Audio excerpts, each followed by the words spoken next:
Hello, we made it. Oh my gosh.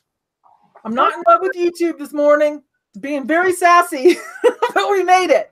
I hope you guys are still here. I don't even have another thing open yet. Did I still do that? You guys saw me turn this off, right? Y'all saw me do it. I don't know why you guys have the mic on. Hang on. Greetings, all. Y'all saw me turn it off.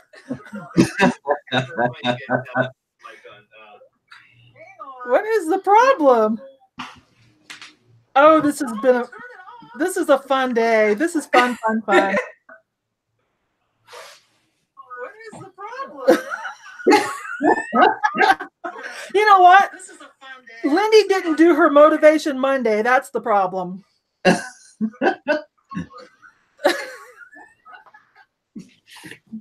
All right. We're good. We got it. Sorry, y'all. My hair is a hot mess because I was trying to figure out problems and I didn't want to be any more late. So I hope y'all remember that you love me anyways. Okay. Generation 1099, show number 2. Every first Monday monthly. I got it, Tiffany. Every first Monday monthly. Before we start, can I say happy birthday, Julie? Thank you. We're going to go live in about an hour. It's about 11 a.m. Now who's the rookie? Pacific Standard Time. You got it? Okay. Happy birthday, Julie. Casa Chic. Yesterday was her birthday. Yay, thank you. Happy birthday. Did you have a good time? I had a blast. Cool. What'd you do? I went boating on my friend's boat. Oh my gosh. Isn't the canal like right outside your window, right outside your patio? Yeah. Yeah. So it was great. Julie lived her best life for sure. No, it's because I'm an empty nester now, newly empty nest. So yeah, I do miss having children in the house, but there are a lot of perks to being an empty nester. There really are. Okay, so for anyone that's new, this is a relatively new show that we're going to do every first Monday of the month, and we just cover on some of our money-making side hustles or side gigs. All of us are self-employed. I'm pretty sure all of us have a little resume, a little portfolio of things that we do to bring in money. So we've got Julie, Casa Chic on Instagram. Kenneth, you know him as IBFlippingDaily on Instagram. Hey, guys. Huh? Oh, sorry. And Tiffany and Hugo. I am so discombobulated. Tiffany and Hugo, we know as SellQuickShipQuick on Instagram. And everyone has a YouTube channel. They're kind of just starting it. But I hope you'll still go subscribe because I'm sure there's good content coming. Tiffany and Hugo, you guys have started putting some of your IG lives over there, right? Yeah. Yeah. And I appreciate that because I can't always catch. They only last like 24 hours. And I can't always catch them. Julie, what do you got going on? Have you started putting anything on your YouTube? Not really. I've been doing my sourcing school, which is like private YouTube. So yeah, I was going to ask you how your Patreon's going. How's that going? It's going great, and the feedback has been great. So a lot of people have signed up. There's still more spots. It's $10 a month, but I think it's going great. I'm getting a lot of feedback that I'm helping a lot of people become smarter sourcers. Not sorcerers. I ain't even gonna try. I'll try to say that today. Yeah, I figured that your Patreon would be a success. You're quite loved over on Instagram for sure. So some people are probably pretty thrilled to work more closely with you. Thank you. Kenneth, what's up with you real quick? Oh my, I'm still messing around with toys. Went thrifting for the first time since Thanksgiving. Just the other day. I went in for 1 hour, got a few items. The rush wasn't there, truthfully. But the items were. I'll show you guys later.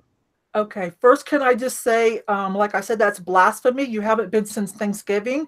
And then number 2, I can't go into a Goodwill for only an hour. I would just sit in my car and cry.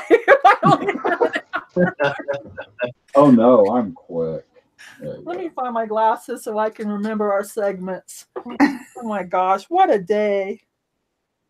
Again, I blame this on Lindy for missing her Motivation Monday. I'm not happy. Okay, so let me find our segments. Unique sale of the day. Anybody feeling good about screen sharing today?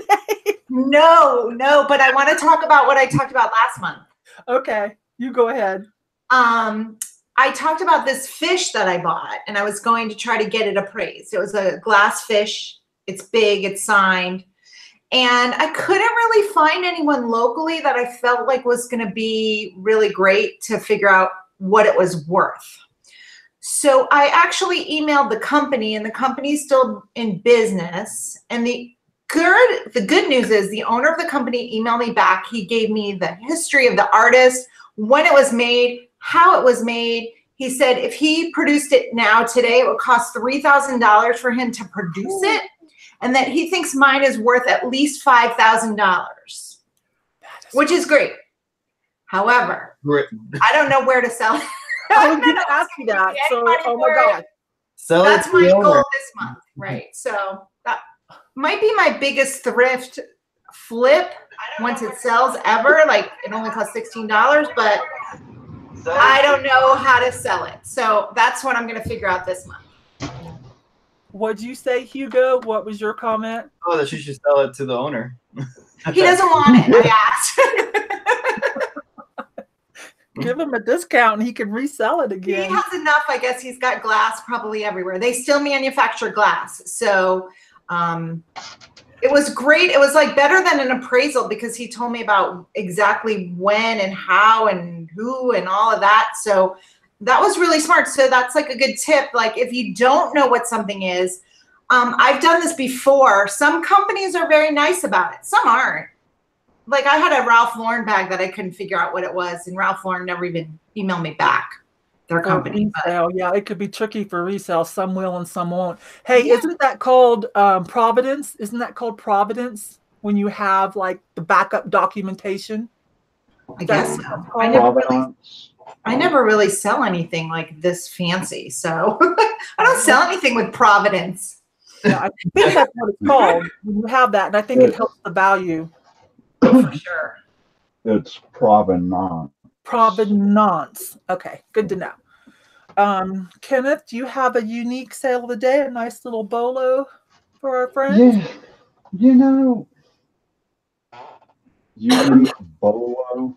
What I'm amazed with, I'm cleaning my garage out. Recently, my wife acquired a vehicle and she wants the garage back. So I put industrial shelving on half of my garage, or racking, should I say. So I'm cleaning out the other side. In the process of doing so, I keep running across all of these dumpster dive items. And I'm like, why did I keep those? It's been over a year. And so I bring them up to the office and I go ahead and list them.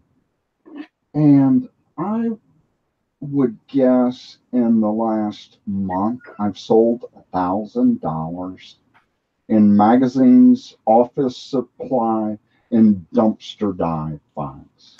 It's like death pile stuff or dead stock stuff you had? Is that what you're saying? No, I'm saying I drove over to a retail dumpster, jumped in it, grabbed the inventory, and saved it and never listed it. I need my death pile. Yeah, you need an accountability partner. Yeah. But that, my amazing sales, that's just baffling to me. That's amazing.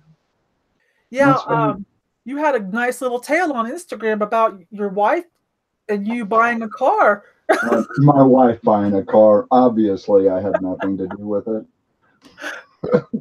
Yeah, she saw what she wanted to see in that text. Yeah, it was cute. It was cute. Okay, Tiffany, Hugo, anything interesting you want to share for a great bolo? We've had a few. Yeah, so because our store, the way we run it, we have a variety of stuff. We have the basics in clothing. We have some unique finds in clothing. Then we have hard goods that are the basic stuff like video games and some media. And then we also have vintage stuff. So we got a little bit of everything this month. Let's see. Our right after our live show, last month's live show, we sold a pair of Converse shoes, and it was a limited edition Dr. Seuss Lorax Converse. I think we picked it up for 10 and flipped it for 87. And then more recently, I found a pair of pants, a brand that I never heard of, and we posted it on our Instagram, but it didn't have a tag. The tag was screen printed on the inside of the leg, and you had to look closer to like the butt area. Inside was where the screen printed label was. We flipped those for 65. What was the brand? I missed that posting. Outlier. Outlier. Oh. Yeah, it's called Outlier. They're like techie pants. I think they're a New York-based company. And so we've been thrifting more recently because of the whole condo thing. All our thrift stores are just ransacked with like everyone's just dropping things off, and they're getting so overfilled that our prices are actually really good where we are. So we've been picking up a lot of stuff, and we're finding a lot newer brands. So Outlier is one of them. Just was it yesterday we sold another typewriter, so that's always fun.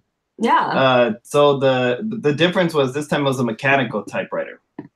So I've sold the electric typewriter before, and part of the reasoning there is people are more likely to use an electric typewriter because it's easy plug in and it runs on its own. Mm-hmm. But this time we got a sale on a mechanical one, which is pretty cool. We got it for what was it? I think like $15 or something like that. Yeah. And then altogether with shipping sold for just over 100. And it shouldn't be too much to ship because it's not a big typewriter. And I mean, funny story with that one was 2 days ago. Oh yeah. Someone actually messaged us and said, "Hey, if I buy this typewriter from you and the keys stick, can I return it because I need to be able to write a lot?" And I was like, well, we have no return on it. It's as shown. I was like, I did test and it works, but I was like, keep in mind, the charm of using a typewriter is keys are going to get stuck. It's part of how it used to work, and I'm going to ship it as safe as I can, but it's going to get like tumbled in the mail, so you might need to give it a little tune-up when you get it. And they're like, oh, I just want to be able to write without issue. In that case, you can use a computer. Right? Yeah. Write without issue. There's a link to apple.com. Yeah. They're like, oh, I'm going to write a novel. Okay, you could write it on the computer, and I promise you will have no issue with sticky keys. I know that's a nostalgic piece, like a decoration piece, or just nostalgia to kind of get you in the mood. But that's not really a like workhorse thing. Exactly. And we also had magazines. Oh yeah, we have vintage Porsche magazines. So one of our clients that we train, her dad has Porsches and collected the specific magazines. But he's been collecting magazines since the 60s. Yeah. So he had vintage Porsche magazines called Christophorus. Mm-hmm. And she actually cleaned out her dad's garage. She gave us these stacks of magazines. She bundled them up chronologically in order. And she handed it to us with a Post-it on it with a little thing that said like, oh, May 1969 is missing. And so we posted all of these. These were all free. So we posted them, and we've had them for about 6 to 8 months, I believe. We've sold a few bundles. Randomly. And then more recently, this last month, we sold 4 bundles. Yeah, well, one of them on their own. And then after I messaged them, I was like, and like, keep in mind, this is free. So I think we had it up at 60 or 70. We sold per bundle. Yeah, per bundle. We did 45 plus shipping. We made almost $200 on these free magazines. Because then I messaged them and said, I'll give you all of them at the same price, whichever ones you want, and then I'll only charge you shipping for one of them, which is fine because they would all fit in one flat rate. So that's two of us that did magazines this month. That did pretty well with the magazines. Interesting. Yeah. Well, I am afraid to screen share once again, especially with YouTube being so sassy this morning. But if anyone remembers from my haul or from Instagram, that Dimitri ski sweater that was so epic with the purple and the neon and the padding and then the stretch color block inserts. I paid $3 for it. It's the one I was whining about that I wanted to keep it or at least wear it once. Well, it sold pretty quick for $160. Yeah. And he even wanted it shipped overnight. So he paid another $27. I invoiced him another $27 on top of the $7.95 to get it to him overnight to LA before he went to British Columbia. Whew. So that was the only way I was going to sell that sweater, was for a really good profit, because I really, really loved it. So you all, you friends in the chat watching us, sorry about the screen share. One of these days we'll get that together. But in the meantime, you can go over to all of our Instagrams, and if you want to see pictures of what we're talking about, and most of you know you're welcome to look at my eBay store, my solds, anytime. I don't care. All right. What is next? Julie, keep us posted on that fish. I know. Do you think maybe some galleries that sold his stuff might pick it up for you, maybe? He told me that's what I should do, is contact people that are selling other Oggetti pieces, like dealers, and see if they'll, want to buy it. And I mean, literally, I paid $16 for it. So if I got $500 for it, that would be a great flip. So I'm not gonna get $5,000 for it. But I'm gonna work on that this month. Cool. And maybe I'll list it on eBay too. Maybe I'll get some interest from somebody looking for it. But what would be your strategy there? Just to list it high and kind of get some take offers. Do things like that. Yeah. I let them tell me kind of what I think. Yeah. All right, where are we? Reseller Confessions, My Bads, and What the F's. Hugo, Tiffany, let's go chronological age order. Hugo, Tiffany, you guys have a confession, a my bad, or just something that was really crazy you saw, like a what? Well, my bad on my end, because I do the shipping part. We had we had 2 pairs of J brand Natasha Sky High leggings that were both charcoal gray. They're identical except for the size. Yeah, so one was a size 28, one was a size 30.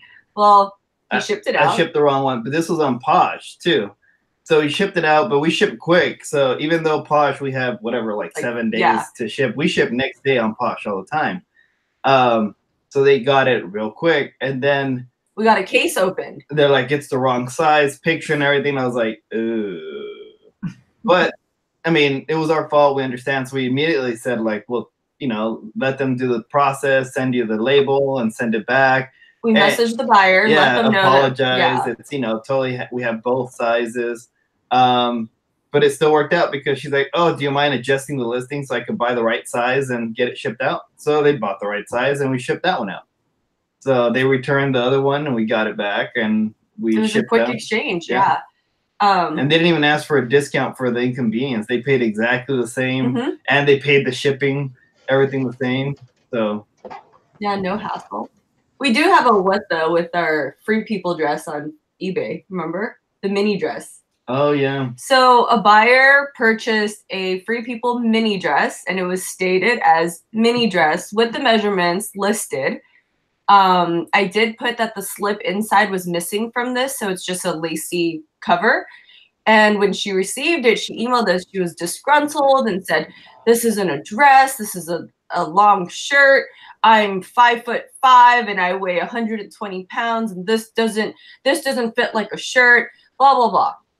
When I looked at the measurements were clearly listed. The title stated it was a mini dress, and that is how Free People identifies that dress because I looked it up. So we emailed her back. I think it cost $5 for that dress. So we emailed her. We said, we're sorry for the inconvenience. We're sorry that this dress did not fit you the way that you thought it would, but we value your feedback. We value your business. Please just keep the dress on our behalf. Go ahead and gift it to someone else. We'll refund you. The buyer felt so bad, emailed us back. And they're like, please let me send this back to you. And we're like, no, it's okay. Look, keep it. And part of the reason was, we had free shipping on that, right? So we paid the shipping on that to send it to them. Then, because of the way the case was opened as item not described, we would have to pay the shipping to get it back to us as well. So that's paying shipping double, plus the cost of the item. The day we try to relist it to send it out, if we put, again, free shipping, we just start giving away the item. So might as well just... We ate the cost, you know, $10 total. We just told them, go ahead and gift it to someone you know, gift it to a friend, go ahead and donate it. You know, do a kind gesture for someone else. But the buyer was really bad and emailed us back, super remorseful over the dress. Yeah. But we've noticed there's buyers that respond with their first message real angry, some in caps. I think maybe because they've had past experiences with sellers where it's very complicated to run a return, so they automatically start real aggressive. And then we're always very calm the way we approach things, and then they change their tone right away. So I think that's just their initial reaction, but they're not actually. Yeah, but we've gotten emails in all caps. All caps initial. And it's like screaming in your face. I want to return this. Da, da, da, da, how dare you? And then, I'm so sorry for my initial email. My initial email. I understand it was an accident. I'd love to work with you. Okay. Good. You killed them with kindness on that. Yeah. You know, when I was complaining, I think it was a couple months ago, I was complaining that I was having an issue with eBay. As much as I love eBay, I was having an issue. And it had to do with a scenario similar to that. But this was the one time that I didn't let it go. This was the one time I didn't let it go. Normally I do what you guys do because the money, you know, sometimes the money's not worth it, right? Like the $2 item from the thrift store now costs what, 15 or whatever by the time the shipping. But anyways, because she said, this dress is too short. And I'm like, well, yeah, it's a tunic. It's a top. It's a tunic.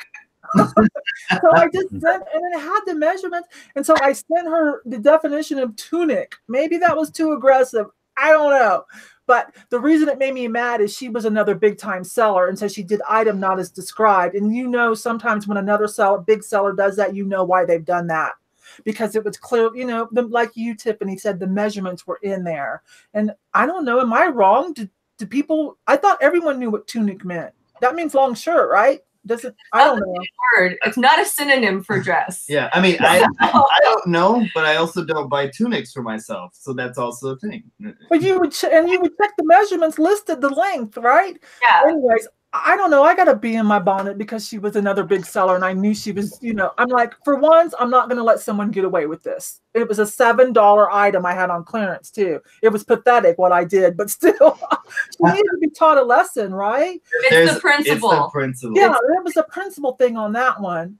There's times when we have issues like at the thrift store, they miss like a color tag of the day and they don't give us the discount.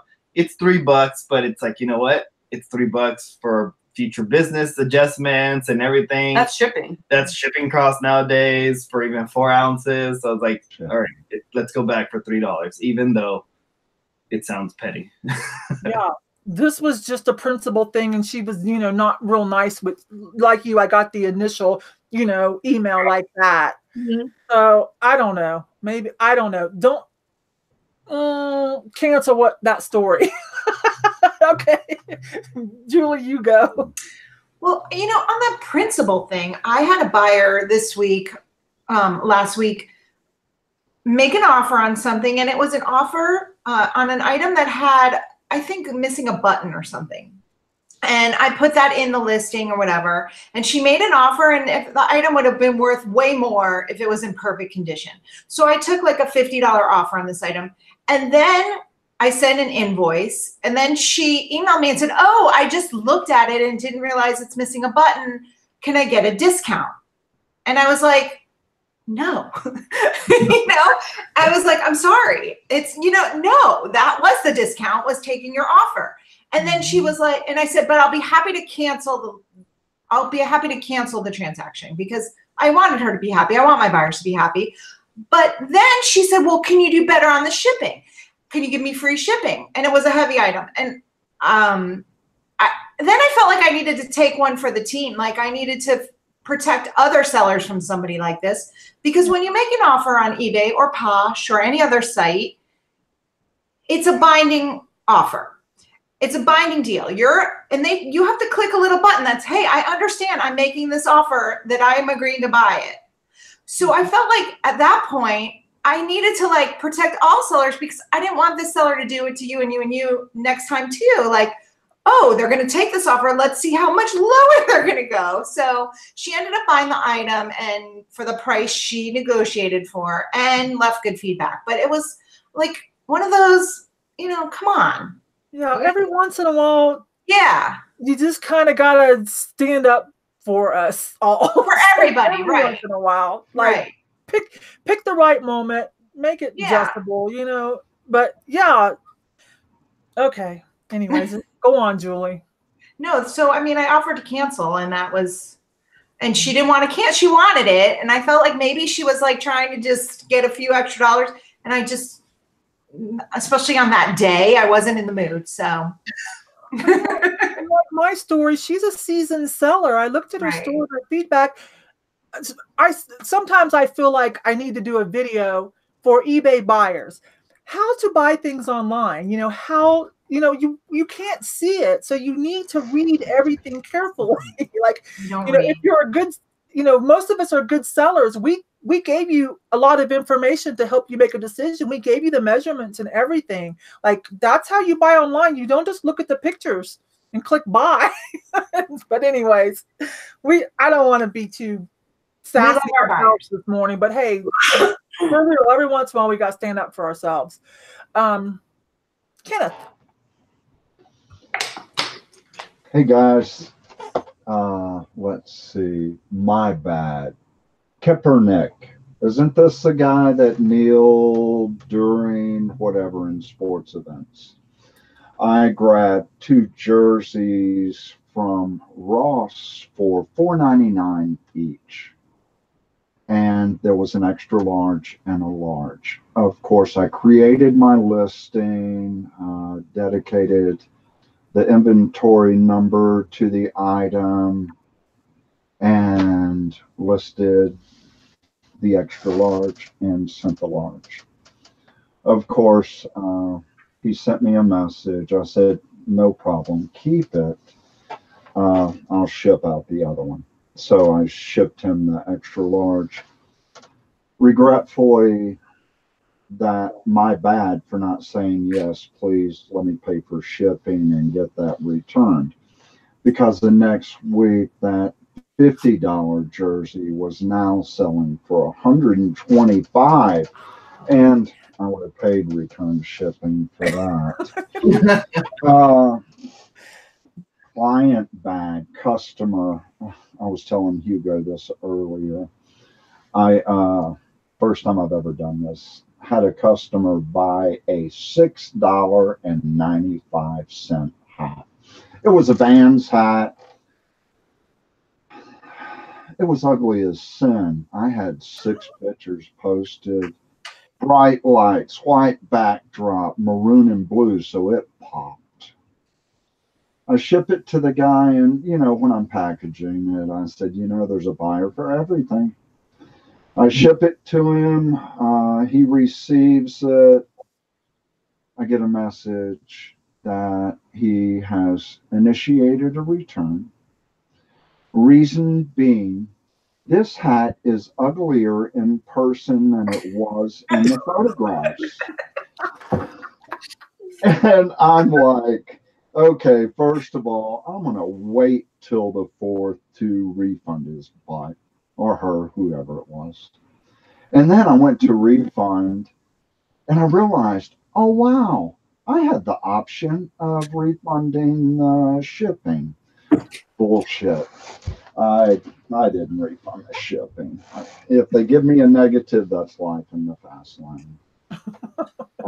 So that's my good and that's a my bad and a what the F. Yeah. This hat is uglier than even the picture. That's the path I walk, you know. Oh my gosh. Okay, let's see. My bad or what I have a W, I have a what the F. This has to do with Poshmark's affiliate program. So I'll put it in this, my gripe in this segment. the new one that rolled out, the general one, the like wide-reaching one that just rolled out. The one where they signed everybody up. So, anyways, yeah, I opted out of that because, and I'm not going to complain about it too much because I do like Poshmark, but you know, everybody and every platform, all of us included, we all have our flaws, we all make mistakes, but I'm not a big fan of giving access, third-party access to my other important social media sites, such as, you know, Instagram and YouTube, certainly. So I'm hoping that all of you all will not jump too quickly for that $10 to $200 or $300, whatever, and really slow down, because sometimes, like, I don't know if Poshmark is handling this themselves or if they've hired a company that's doing it, but there's some things in the small print that aren't real copacetic. So please take your time before you link up all your other social media accounts and decide if you really think it's worth it. So I've got a little eyebrow raised over the, yeah, put your link in for 3 days and take out all your other, you know, important links, because, you know, Instagram only lets you have one and they wouldn't let us put it in the link tree. So there's a couple other things. So just real quickly, I'm just saying don't get too excited at the shiny new object until you do your research. There's some things in there that you might think, I'll pass for now. So that's my what the. Okay, what's our next segment? Reseller tip of the day: work smarter. So I think this is where we were going to talk about a little bit of focus on taxes, since it's kind of that time of year. So I'm not going to make a disclaimer because I'm sure each and every one of us is going to do that. So Tiffany and Hugo, you go first. If you want to talk about bookkeeping or taxes or whatever. Well, I mean, first off, everyone, I mean, you do your own thing, what works best for you. And this is our first time doing taxes for reselling. So, I mean, we have an accountant. Well, because my family has our restaurant, we use the accountant for the restaurant to do our personal taxes. And we've been in touch with them throughout the year over our reselling. So they just let us know what they need. And we've been keeping track of everything. So the way that we keep track, I have a file bin. Just a nice little file bin like this. And I have all our files in there. And I have it for 2018. I have a January folder. I have a February folder. I have it throughout the entire year. And then inside, what I'll do at the end of the month, I'll print out the eBay statement. I mean, since we haven't done our taxes yet, I don't know if this is the right thing to do, but I print out an eBay statement. I print out our PayPal statement. And then I have my own little like Excel sheet that I create with all our costs and business expenses, our gross sales, our net sales, and then all the PayPal expenses are put into one sheet for our accountant to see it more clearly. And then I have all our receipts stacked chronologically, and then I'll staple that together and I'll hand that to the accountant. So our like big stack of receipts, I'll have it just by the date, and I'll start like the earliest to the most recent. I'll staple that together, hand everything straight to the accountant. Yeah, I mean, again, this is the first time doing this, but we're trying to make it as easy as possible for our accountant. So one, it won't be too expensive for us to get our taxes done, because the less work they do, the less they'll charge us. And then two, we have everything in case they say, oh, I'm going to need this. Well, we already got that. Here you go. Yeah. Are you guys, is that all you want to say about that? We'll pass it to Julie whenever you're ready. I think we'll pass it to Julie. I mean, other than that, again, first time we're doing that. Yeah, I mean, our tip is like keep all your receipts, because you never know. We haven't had a bad experience because this is our first time doing it. Yeah, we're still but we've definitely heard of other people talk about keeping receipts because they'll get audited later, you know, whether it's for reselling or other entrepreneurial type positions. Especially with the restaurant, we've seen the IRS come back and say, hey, I need, you know, copies of this, this, and this. we had something at the restaurant, which they came back, I think it was like 2 years, right? 2 years post taxes, and they asked for receipts, business expense receipts for the entire year, but I needed to give it to our accountant monthly. Well, I do the same kind of protocol with the restaurant, and I have, you know, a bin, and I have all our credit card receipts, all our business expenses put chronologically in order in these folders, and I just pulled out receipt stacks and I gave it to the accountant. They were able to match verify up. everything. Yeah. So going off of that business. So the tip is keep all your receipts. Don't throw them away. And yeah, Julie. Going on Julie. Well, you know, I'm a lawyer, and I'm a lawyer in the state of Florida. And so I'm only licensed to tell people about law in Florida. So if something happened to you in Colorado, I wouldn't even know where to start to advise you, right? And it's the same with CPAs and accountants, and it is, they're licensed by state. And I think my big tip is to not listen to advice on the internet. Like, yes, get your receipts together. That's great. But I've heard such bad information on Instagram and Facebook. Like, I heard somebody say, oh, I'm going to an amusement park for the week with my family, and I'm going to write the whole thing off because I'm going to buy something to sell on eBay. Now, maybe you can. I don't know, but I would talk to an accountant before you make that your business plan, right? So I know a lot of people try to like cut corners and spend less money, but that is not something you should cut corners on. Find a good accountant that you can, especially at the beginning, sit down and discuss what you're doing. Make sure they explain they understand what your online business is, and really ask questions. And then once you get that, then like I've had the same accountant forever. And so I know what he needs, what he wants, and and I trust him. You know, he's been around a long time. He was my family's accountant for my family's business. So yes, hire a CPA, and don't listen to people on the internet when it comes to this, because it's serious business.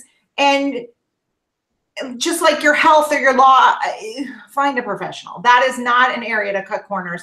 And I'm sure you can find accountants that are reasonably priced in every area. You don't have to go to a big firm and a big office building, but find somebody who can help you and tell you what you need to do. And doing all that paperwork and receipts and everything will save you money, because your accountant isn't going to have to, you don't hand your accountant a big laundry basket and say, here it is. I mean, so your accountant, Hugo and Tiffany, I'm sure loves you because it's probably very easy, and he has to spend less time on your taxes. But yeah, don't listen to people on the internet when they tell you about deductions or what to do or any of that, because I hear such terrible advice. And it is state specific, and some of it too, some business regulations and things like that are local. So where you might need a business license in one city and not in another. And if you find a good local CPA, he should know that and be a business advisor as well as your tax advisor. So that's all I've got to say about it. Excellent. Want to pass it to Kenneth? I think Kenneth said he doesn't want to talk about that. Oh, Kenneth isn't. You know, ever since they put my picture in the post office for giving tax advice, I said, hell with that. But I want to ask you guys, I'm going to get off topic of taxes. I hope that's okay with that's okay. Group.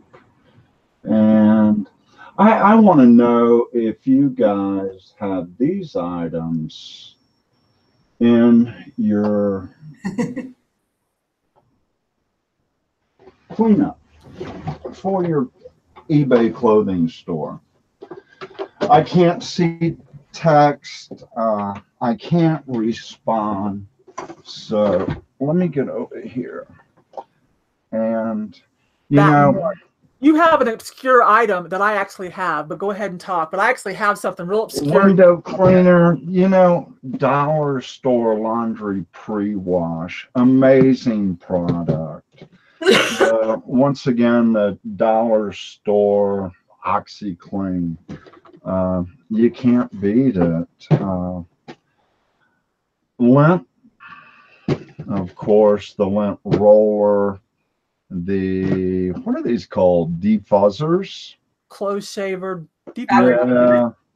I use a couple of brushes. This one, pretty stiff plastic brush, and a soft one here. These work amazingly well on your Patagonia fleece, any of your fleece items. Of course, that's for Velcro. I use this wire comb on the fleece as well. Dental brush from the dollar store. You know, they're a little tougher, and it's great for cleaning products. And yes, I use this too. Razor blade. I think that's essential. Lighter as well. Watch out for your polyesters though. Bleach pen, small scissors, large scissors, another scrub brush. And do you guys use a letter opener? I use this as a pointer when I am taking photographs for my listings, because if there is damage, I'm going to point it out, and I always put it as the last photo. But yeah, it works well. No, I'm not going to use a letter opener. Oh no! You've already been called the Dexter of reselling in chat. No, this is perfect in a photo. Of course, measuring tape. But I came up with something, and I came up with it a few weeks ago. And I was telling Hugo I didn't really have anything to share as far as a tip. I don't know. You guys remember seeing this cat on Shark Tank? Yeah. You put that on your shirt and you hang the let me switch cameras, excuse me. You can hang your glasses on it. That's a pure item. I said I've got one of those. I want to see what you do with it for resale. Yeah, I have one. It's pretty obscure. So let's see. This is it, guys. Piece of plastic, magnetic. Well, I haven't tried this yet, so we're going to do this together. But in theory, it definitely works. So let's say we're trying to get a good photograph, and we want to get that shot. And of course, this is for hanging. A flat layer wouldn't have an issue with it. But I'm thinking that for that great first photo, we could put that sleeve up there near the collar and the pocket. Let's see what happens. Oh, that's smart. Yeah. He cracks me up, you guys. He's doing a whole demonstration there.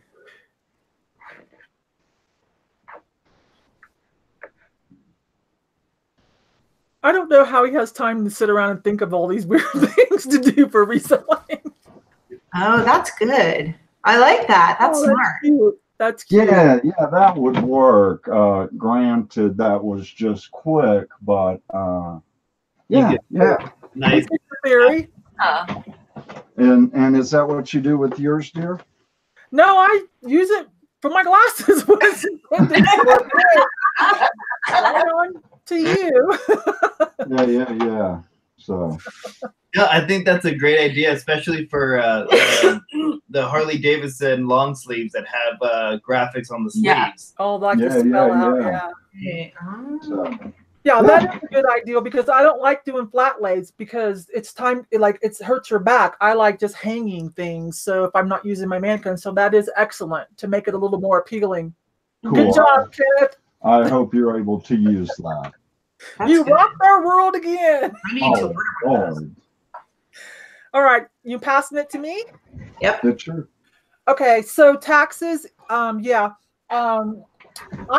I've always done my own.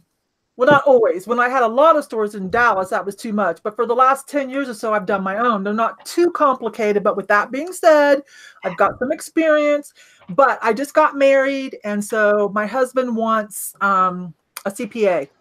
I'm like, okay, but I'm not paying for it. So he's going to pay for it. And so I'll just off the top of my head, I go see her tomorrow. I'm like Tiffany, I've got everything organized for her, and then I have it like briefly outlined on a piece of paper, which is what she'll probably use. But all the receipts and backup are in a box in case she goes, I just want to see if Yvonne's telling the truth. Well, she can look in that box and she can add up my receipts herself if she wants to.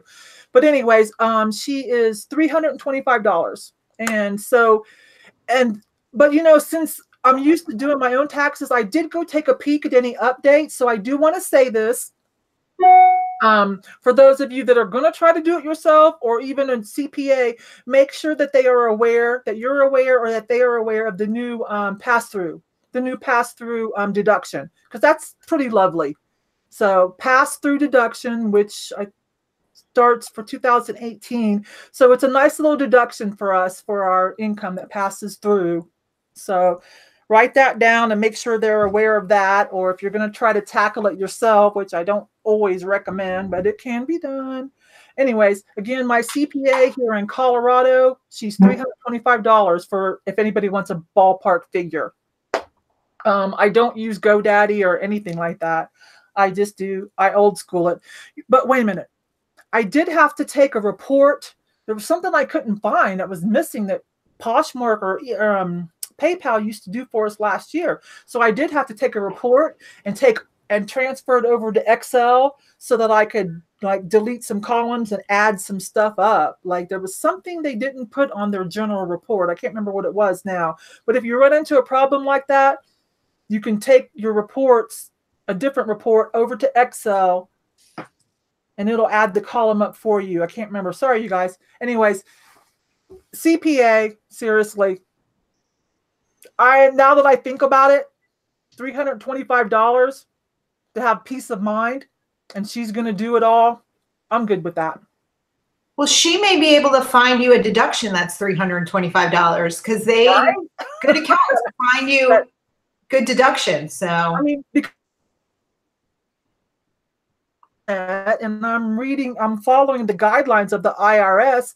Hey, how do I know the IRS is always going to be forthcoming with a great little loophole like what the rich people use? So I don't know. So yeah, she's going to know all that stuff. So, and plus it's more complicated now with my husband's income and some of his investments. It's more complicated. We're going to file married filing jointly because we're pretty sure that's going to be some good tax breaks. So that's probably that's way above my pay grade. Let me check on the next segment that we have. Diversity report, 1099 diversity report, more money. Anybody have anything interesting on their other side gigs that they want to talk about? Or did you pick up a new one or anybody? No, but I will talk about diversity in platforms. I sold 2 things on Tradesy in the past week or so, and I list my higher end things over there. And it's slow, but one item I had listed on Poshmark and eBay for $400 and it sold for over $600 there. And another handbag sold today for $200 on Tradesy. And so Tradesy takes about 20% like Poshmark, but there's no return. So if the buyer doesn't like it, they return it to Tradesy, not you, and they get a credit from Tradesy. So you still get your money. It takes a while to get your money, but if you have high-end designer items, it's free to list over there. You might want to try listing over there because I haven't sold a lot over there, but maybe they're doing advertising. Maybe it's coincidence, but I made a lot more money on they were Chanel sneakers, and they were listed forever on eBay, and they were listed forever on Poshmark, and I didn't want to go below $400 on them, and they were for a client, and she was willing to wait.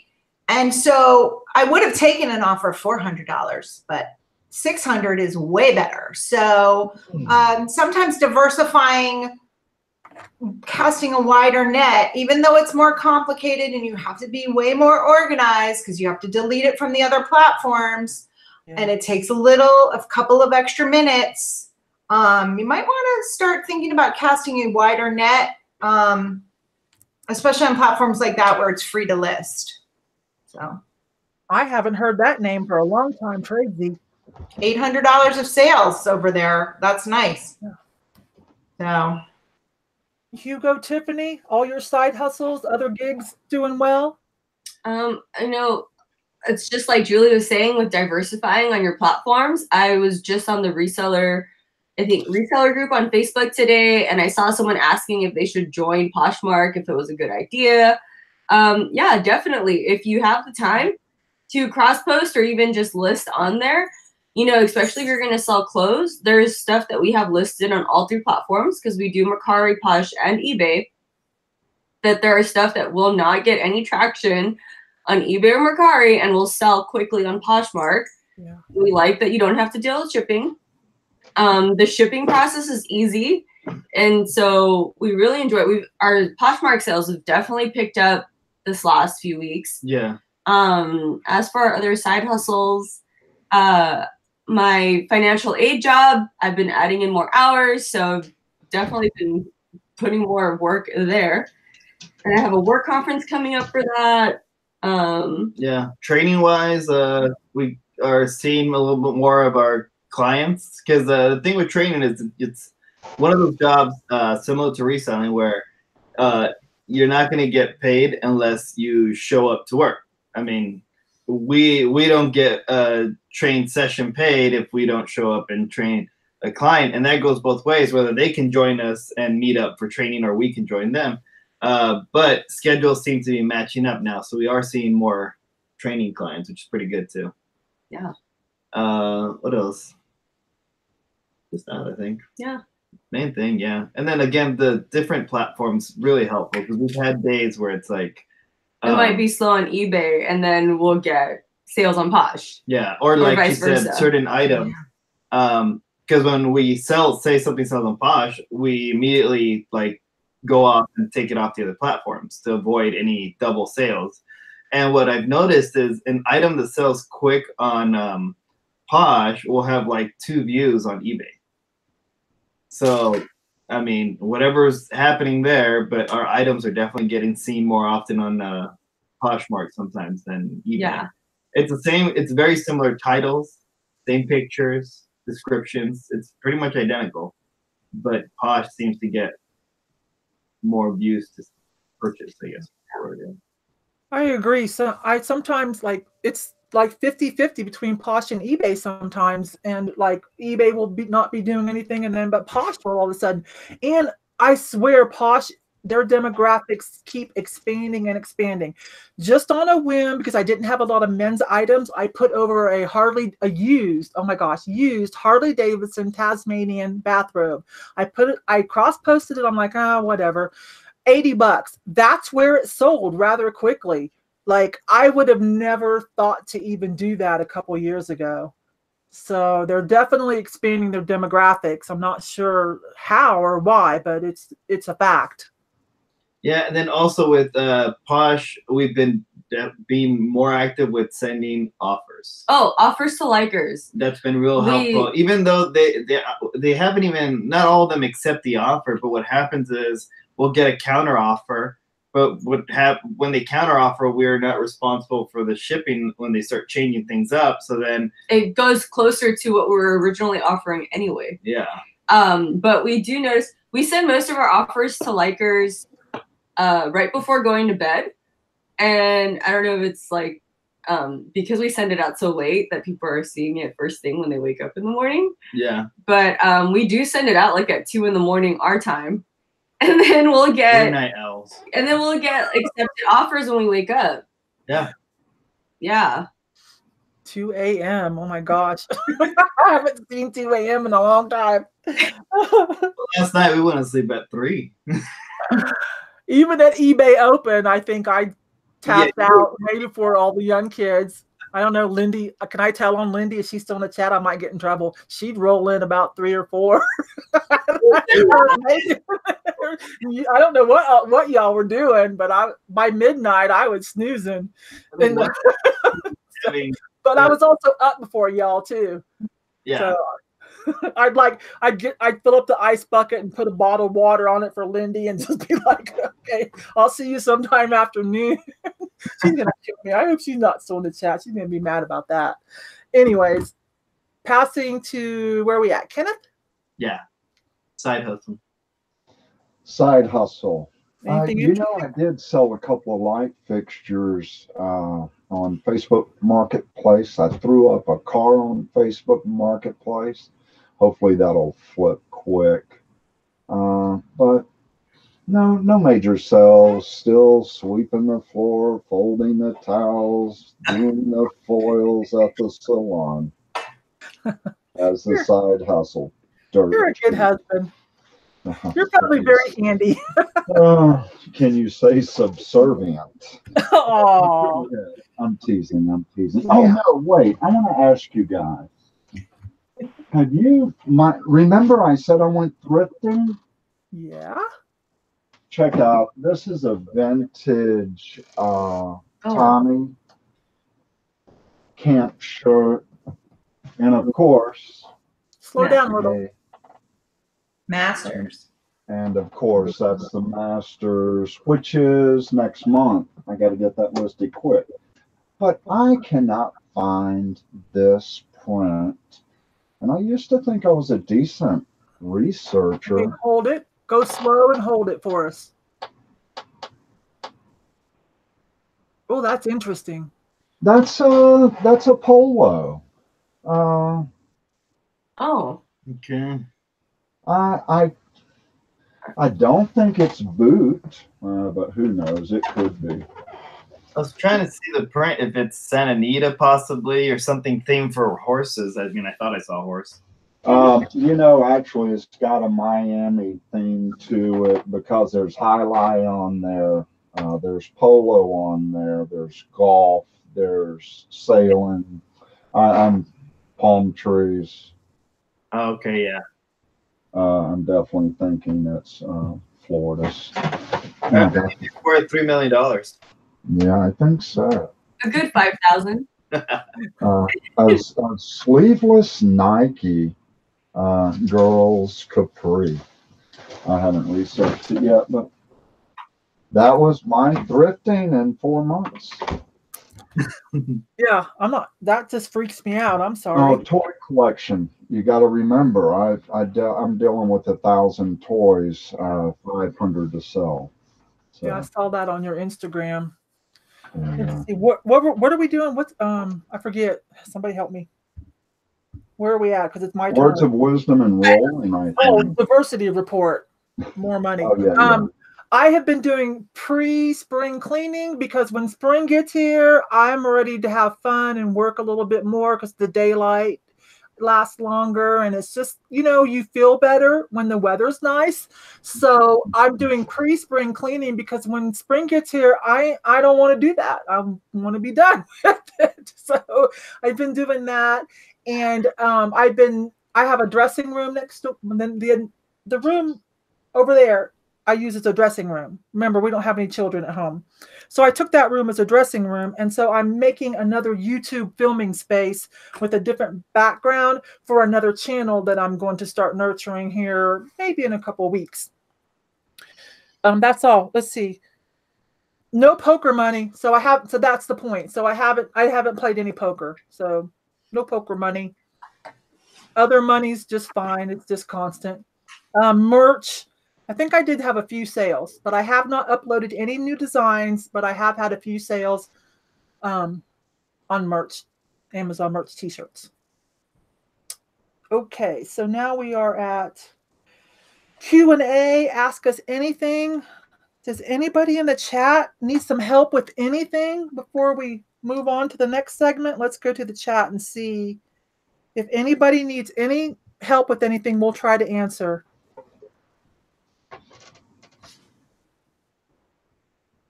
Oh, Lindy is still here. She heard me tell on her. Oops. Well, the problem of her husband's here too. Oh, Matster. I'm joking.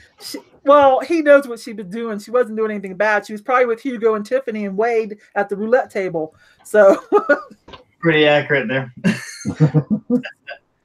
I think one night. Another side hustle that we got going on that happens every now and then is we do cleaning services for the school that I work at.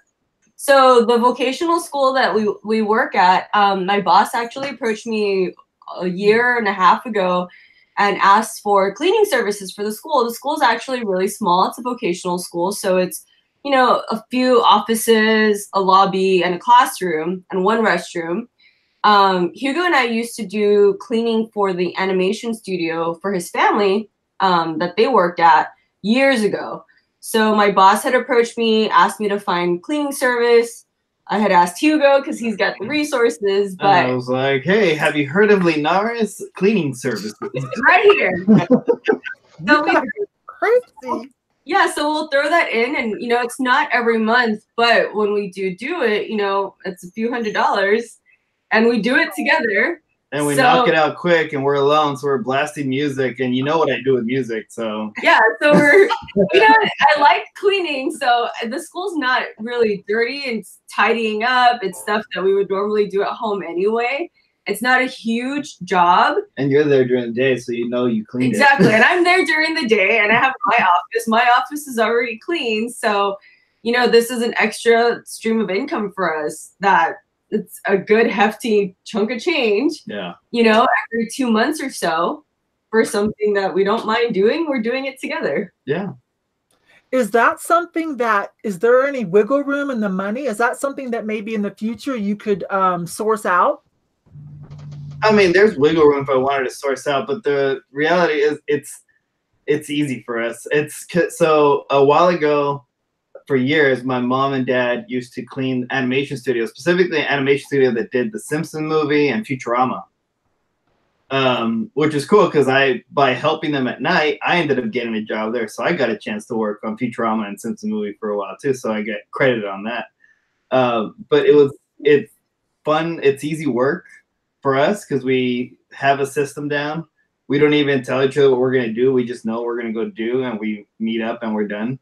So because of that, I think we can knock it out in about an hour. So for us, it's worth doing the work.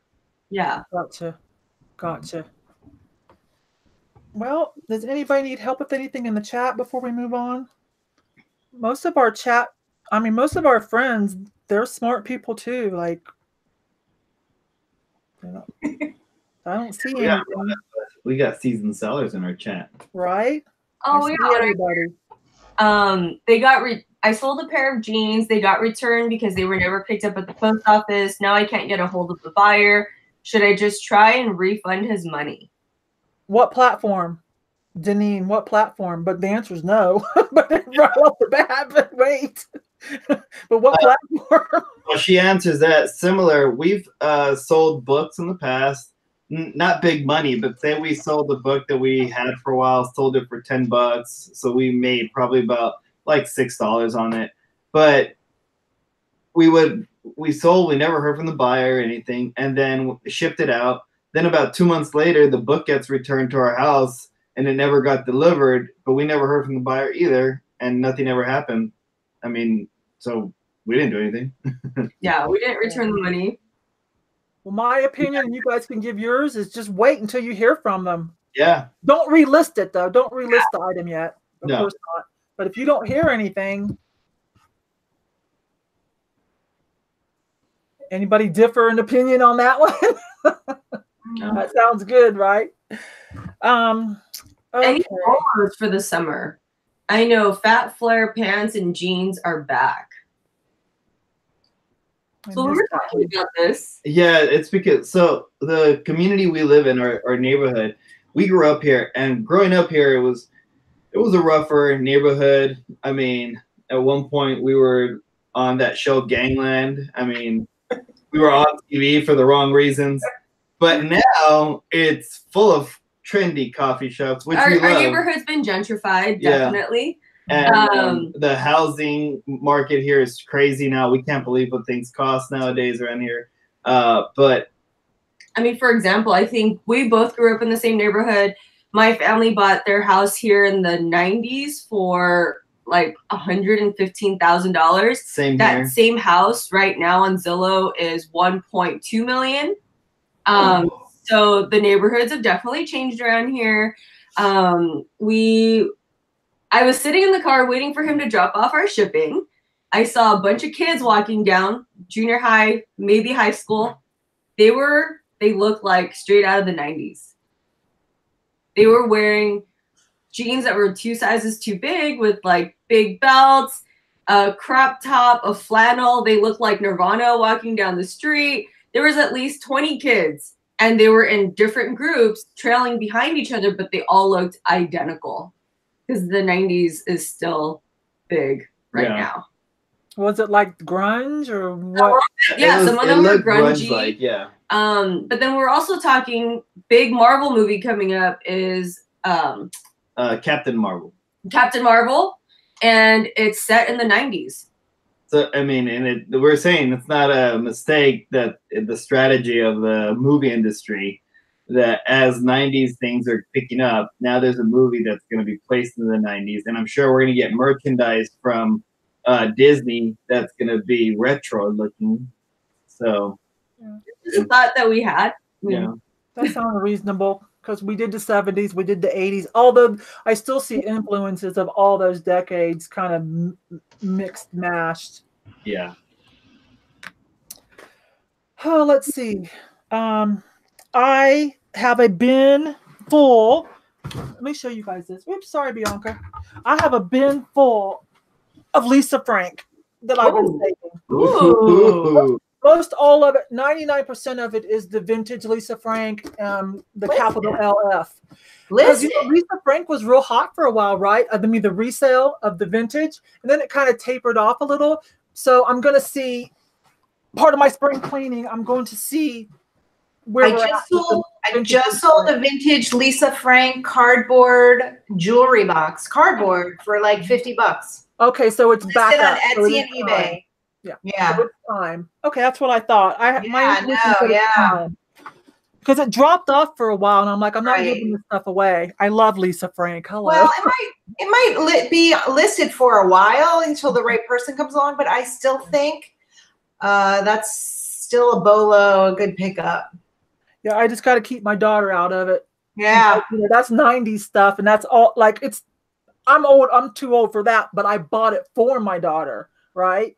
So, and it was because I loved it too, but it was for her. So, anyways, so that's what I'm going to do. And probably not till next week will I be back on YouTube with a haul video. And my Thrifty AF shirt everyone loved, so I ordered 2 for a giveaway. I'm not sure when I'm going to do it. And I made, for those who wanted to tone it down a little more PG, I made Thrifty Rich, and I made Thrifty Rich Club. So those will be giveaways coming out through the month of March, and I'm not sure when, y'all. So just, most of you are subscribed to my channel anyways. And I'm going to be communicating more on the community tab versus Facebook or Instagram. I'm having some political, philosophical issues with Facebook and the way they operate. Facebook owns Instagram, so as much as I love Instagram, I would be just as happy if we all just chatted on the community tab. A lot of people don't even know that YouTube has the community tab where we can post and talk to each other. So if you don't, find it. Do you guys have anything else coming up you want to talk about? And then we'll drop our Mojo words of wisdom and say goodbye. Anything coming up you want to talk about? Well, we're actually, so I put up a little questionnaire thing, whether we should stay on IG or go on YouTube Live. We're doing our weekly lives. But we're going to move over to do our weekly lives on YouTube. So today at 6:30 p.m. Pacific Standard Time, we're going to do a YouTube Live, sort of like the way we do our IG Live. So excited to do that, and also nervous because we've been on lives, but you hosted it, Wade hosts it. We've never initiated it really, so been responsible for it. So. Yeah. So now we're gonna go. As you see, our friends, our reseller friends are quite forgiving. So as you see, like what happened this morning, they're quite forgiving. So don't worry about it. I do want to tell you guys, though, anybody in the chat that's not aware, and you guys keep an eye on the Google Hangouts, because YouTube is going to be discontinuing the way we use these YouTube Google Hangouts to go live. Word is they are replacing it with another Google product. Hi, sweetie. We're still live, so say hi if you come on in. It's Steve. He's home for lunch because we're running a little late. Anyways, keep an eye on that, because there might be something that we have to do here any day now to be able to go live if you're wanting to use a Google product. It may switch over. Some people just use a different source and, use the encoder. Anyways, go on. No, yeah, so we'll figure that out together, but excited to have anyone from here join us. Today, we're going to probably talk about what we hope to put on our channel, because we want to keep it motivating. So part of it is I want to create some playlists on the side people can go to that are not our videos, but things that we think are motivating, inspiring stuff. Like other YouTube channels that we follow, a lot of the videos that we find really resourceful. Yeah. And not all reselling. Sometimes you can get inspired by watching something related to just hearing a story about positivity, a mom and how she gets by in the day, or talking about how a football player recovered from an injury. I mean, all those things are different ways of finding motivation. So that way to include that in our channel too. So that'll be great. So hopefully people enjoy.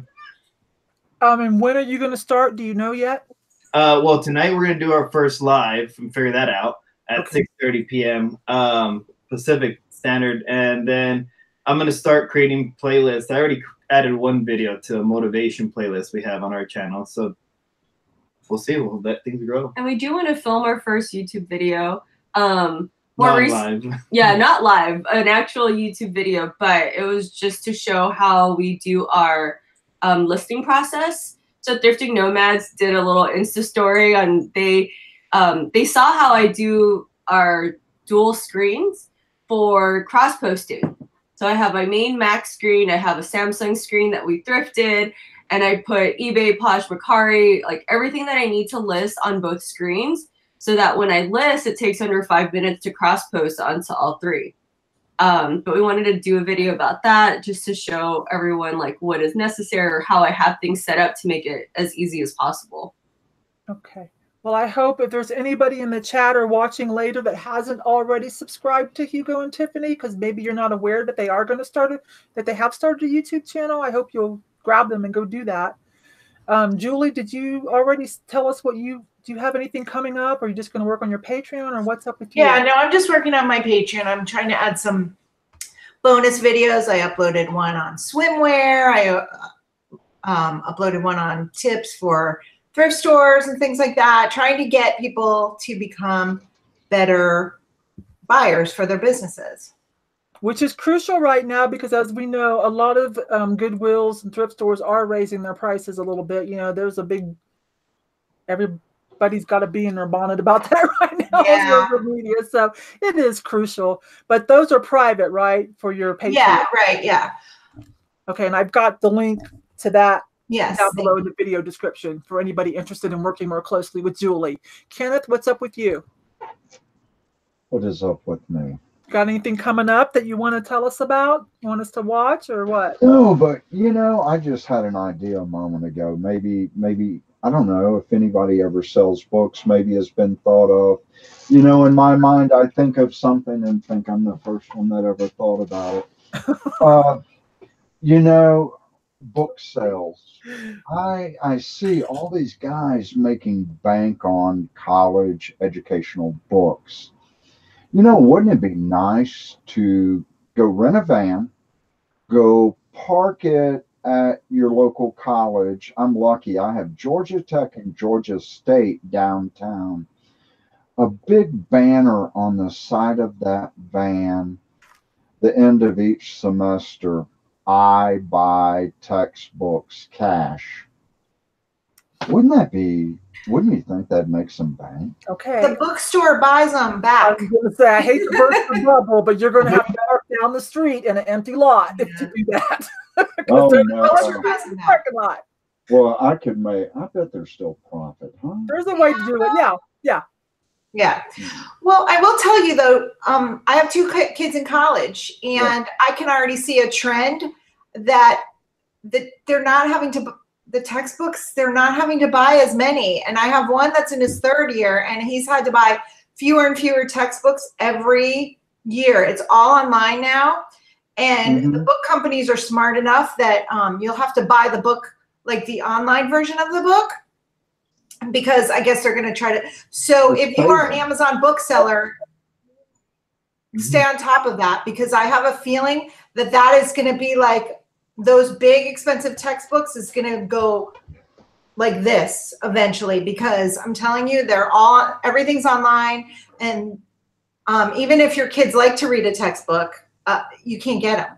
The teachers are requiring like them to sign up for some services and things like that. So that's kind of something to think about.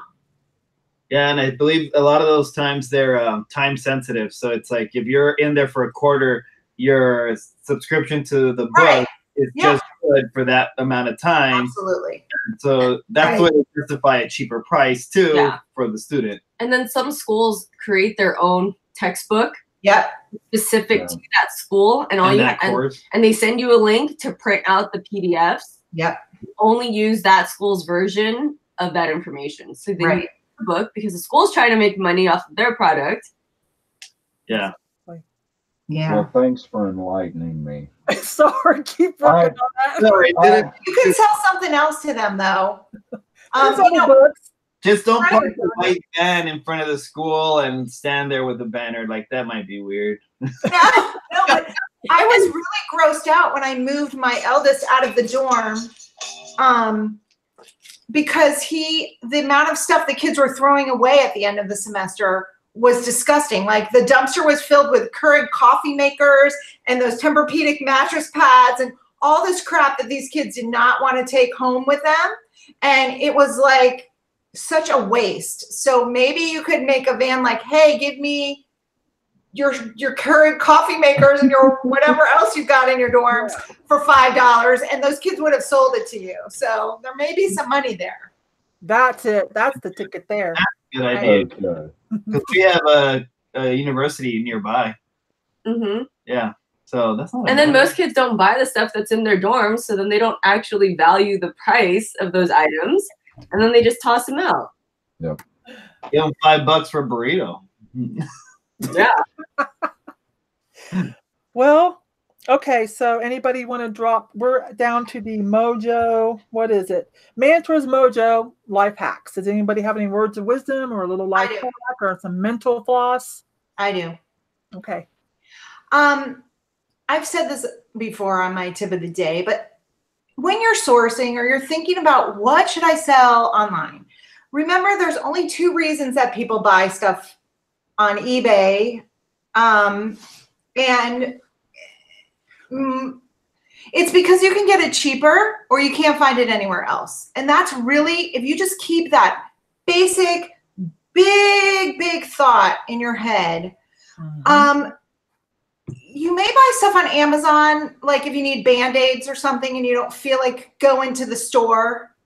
But especially on eBay, unless you can sell it for cheaper than Amazon and everybody else is selling it for, or unless it's something you can't find anywhere else, like the 90s grunge stuff or whatever, that's really smart. And I think really people don't think about it, and they just see something cheap and they're like, oh, this t-shirt. And that t-shirt is already being sold in the store and on Amazon for $5. Unless you can sell it for $3 with free shipping, you know, it's really like a really big idea, but really something that you need to remember when you're buying inventory, that think about why people buy on eBay and on Etsy and on Poshmark and everywhere else.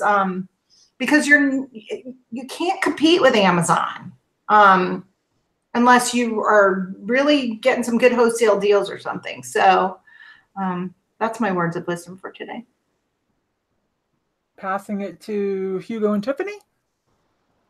Go with your. Well, first, we always like to talk about being positive and profitable. Like going back to yelling buyer trying to get a refund and their instinct is to yell at us, we respond calmly and keeping it positive. We had to refund, like, you know, and we'll joke around to each other like, oh my this God, is so frustrating. And then go on there, hey, really sorry for what you're doing. Yes, we were so apologetic. But, well, you know. means, yeah. But, I mean, in that situation, we lost money, but, I mean, we didn't get negative feedback. We didn't spend time dealing with... we didn't waste our energy. Yeah, shipping and returning and waiting for it. Just, here you go. Don't worry about it. Take care of your thing. And we move on and keep working. And then related to that, it's... I don't want to butcher it because it's a great quote, but Bruce Lee had a quote about being like water. In other words, being adaptable. So with all this stuff that's coming up with the different updates, the changes with eBay's platform, the increased prices at Goodwill and other thrift stores, and increase in amount of resellers. I mean, if you're rigid and you're afraid to adjust, it's going to be really hard to continue either in this business and in any business. But if you go through the idea of being like water, where if you hit a corner, you just adjust and you go around it. Or if you hit a wall, you just go under it or over it, whatever the case may be. But the point is finding a way around obstacles and pretty much trying to be less stressful about it. Because if you just hit a wall continuously, doesn't mean you're going to get through it. Yeah. So, Bruce Lee. Passing to Kenneth. Hey guys, words of wisdom. As my daughter rolls her eyes, she can. Every time I say it, stay focused, work hard, and do your best at all you do. As far as Bruce Lee, Timothy Leary as well. You know, just go with that flow and make it work. That's about it. Words of wisdom, guys. Okay, I will do mine. So I was watching a movie last night. I can't remember what it was called. It was something about underwater cave exploration. Anyways, the son said to the father, he said, assumptions are the mother of all F-ups. So I'm going to tone it down and say assumptions are the mother of all setbacks. Meaning, I want to apply that to, you know, reading the TOSs of the platforms we sell on. Don't just bulldoze through it and then you find out, oh, you just lost your account, when just a simple read through of some of the rules might have been, you know, don't just assume, might have been prudent. So anyways, it was a good movie too. I wish I could remember the name of it. Sorry, y'all. It was on Netflix. Well, anybody? I think we're done, right? We've been a little over an hour. Sorry for being late. I swear YouTube is so sassy today, but we managed to do it. Good luck, Hugo and Tiffany, tonight. I'll try to join you. You said you're going to do your first live tonight, right? Yeah. 6 o'clock California time. Yeah, 6:30 California time.